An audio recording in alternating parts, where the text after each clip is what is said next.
Okay, this is Orlando Wilson. What I want to talk about in this video is carrying guns in cars. If you're driving, where to place the firearm, etc. Okay, this is something that pops up quite often and it makes me laugh. A lot of people have some weird and wonderful ideas about using guns in cars, but as always, keep it as simple as possible. One thing you got to remember, and I've heard how many people, especially in the close protection business, say we don't wear seat belts, etc. You know what?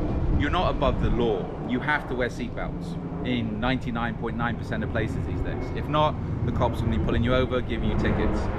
If you're working with a client, the client's not going to be too happy because you're being pulled over by the cops for minor traffic infractions. Yeah. So always abide by the law. Wear the seat belt.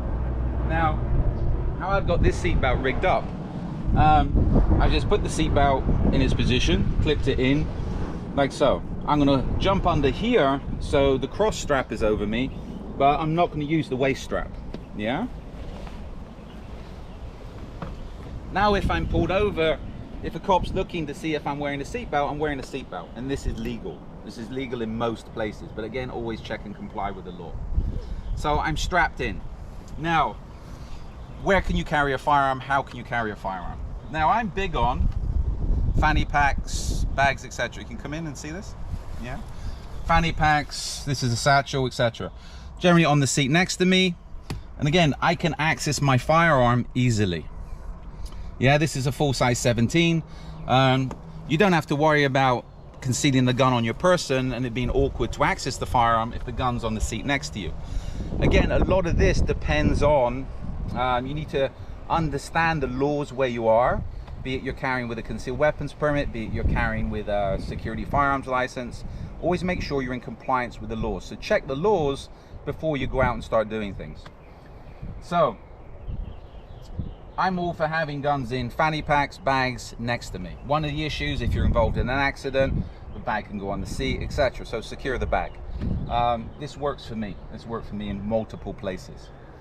Now, one of the issues is if you're carrying strong side, if you're driving, and again in this country you drive on the left-hand side of the road, if you're carrying strong side, that seat belt is going to be over the firearm, so that can make carrying strong side a little bit difficult. So this is where, for how many years, I was carrying the gun small of the back. If I'm carrying the gun in the small of the back, to access that firearm, I just need to lean forwards. Yeah, I can be driving, there's an issue, I can access that gun with my strong hand, I can access that gun with my weak hand. So to me, and again, this is where I've heard how many people over the years say shooting one hand is cowboy, etc. Well, maybe for competitions, but if you're actively working with firearms, working as a business, you need to be able to access that gun left and right-handed and shoot that gun one-handed. One of the issues I see with people these days where they have problems shooting one-handed is they've got a funky grip. To me, they got a weak grip. They're using a competition grip. Okay, that might work for competition, but in reality, if you're in, say, a vehicle, you're having to engage targets or use that pistol in multiple directions, that's a weak grip. If you bang something, you can drop that gun. You need to have a solid grip on that gun.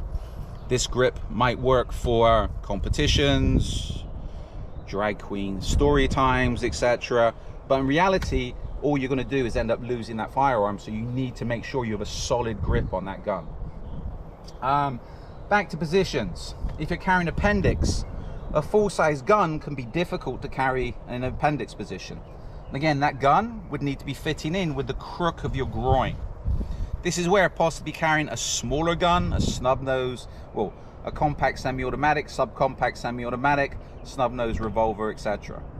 Moving on to cross draw. I'm big on cross draw. The trouble is with a lot of cross draw holsters these days, they have the gun facing forwards. If you can find one that fits and works when you're both seated and standing up, good. For me, a cross draw holster should be facing backwards. That way, again, the full-size pistol is fitting into the crook of the groin. You can access the gun with both hands. And again, the seat belt is going to be out of the way of the firearm. I like shoulder holsters. If you're carrying a shoulder rig, got pistol in a shoulder rig, again, you can access the gun with both hands, and there's going to be no seat belts, no straps in the way. One of the issues with shoulder holsters cross draw, people say, well, you're drawing across people.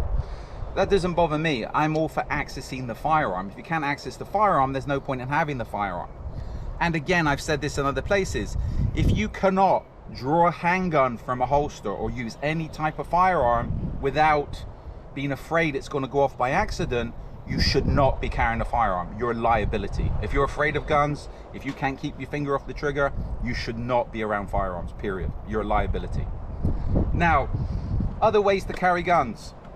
Multiple times in multiple places, I've carried the gun under my thigh.